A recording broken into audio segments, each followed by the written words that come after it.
Madame la Ministre. La parole est à Monsieur François Cornut-Gentille, rapporteur spécial de la Commission des finances, de l'économie générale et du contrôle budgétaire.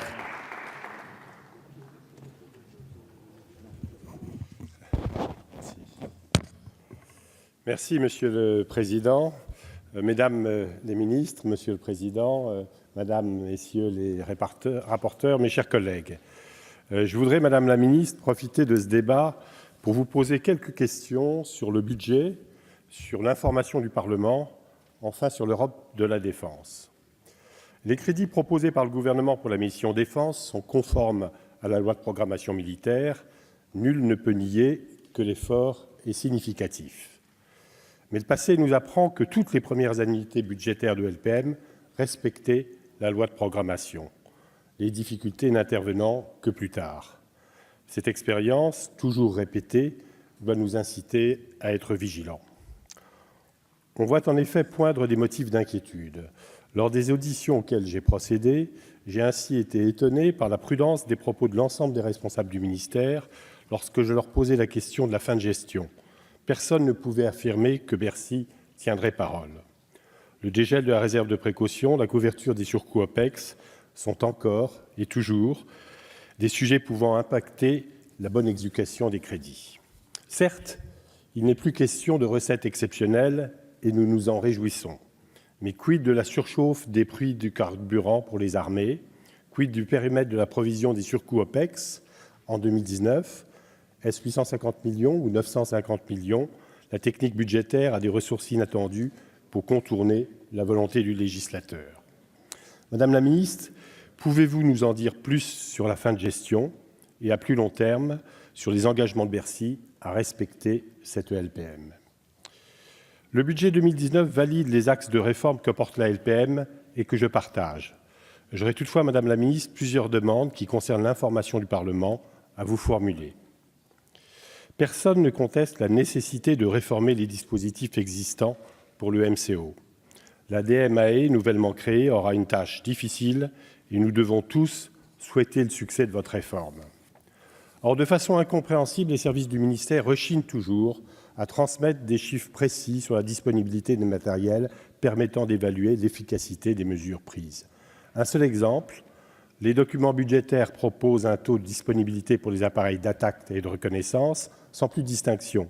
Qui peut croire que le MCO du Tigre et celui de la Gazelle sont de même nature?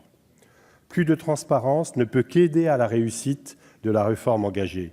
Le ministère doit cesser de s'obstiner à gommer les difficultés. Madame la ministre, allez-vous donner des instructions à vos services pour transmettre au Parlement des informations exhaustives sur la disponibilité des matériels? D'une façon plus générale, lors du printemps de l'évaluation, j'avais regretté l'absence et l'imprécision des réponses aux questions parlementaires. L'automne budgétaire se heurte aux mêmes difficultés. Cela n'est pas compréhensible, d'autant plus que la majorité fait à juste titre de la sincérité budgétaire, de la transparence et de l'évaluation une priorité. Madame la ministre, comptez-vous vous engager personnellement pour une meilleure information du Parlement? Enfin, que ce soit pour le MCO ou pour l'innovation, de nouvelles structures ont été créées. J'ai cité la DMAE, je mentionnerai également l'Agence de l'innovation. Ces structures existent en droit, mais n'apparaissent pas dans la présentation budgétaire. L'architecture de la mission défense est la même depuis 2006. Il est ainsi impossible de dire, à partir de documents dont nous disposons, quels sont les moyens humains et financiers de la nouvelle agence de l'innovation. On ne peut se satisfaire de ce trou noir.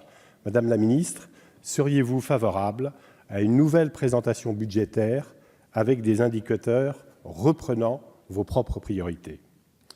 Je voudrais conclure mon propos par l'Europe de la défense. Que ce soit en matière d'engagement, de capacité ou d'industrie, tous les gouvernements renvoient à l'Europe pour dépasser les difficultés nationales. Ce gouvernement ne déroge pas à la règle et je ne mets pas en question cette ambition. Cependant, je m'interroge sur le réalisme de la stratégie menée. La France est assurément la première puissance militaire européenne, mais manifestement, ce statut ne lui suffit pas pour enclencher une réelle dynamique. Un seul exemple, modeste mais révélateur, le MCO des équipements développés en coopération et plus précisément celui des Tigres et NH90. Aujourd'hui, leur taux de disponibilité est particulièrement faible malgré leur jeunesse. Améliorer cette disponibilité impose de s'entendre entre Européens sur l'approche contractuelle, financière et industrielle. De l'aveu même de la directrice de la DMAE, nous en sommes encore très loin. Plus largement, le Brexit, le nouveau gouvernement italien, l'affaiblissement de Mme Merkel doivent nous inciter à nous interroger sur la capacité de la France à convaincre ses partenaires. Et que dire sur l'acquisition par la Belgique des F-35, de l'âpre compétition en matière de sous-marins ou des risques et des menaces sur le projet SCAF. Chaque semaine apporte ainsi son lot de divisions et de replis nationaux en Europe. Madame la ministre, ces difficultés ne doivent-elles pas nous amener à revoir notre copie ?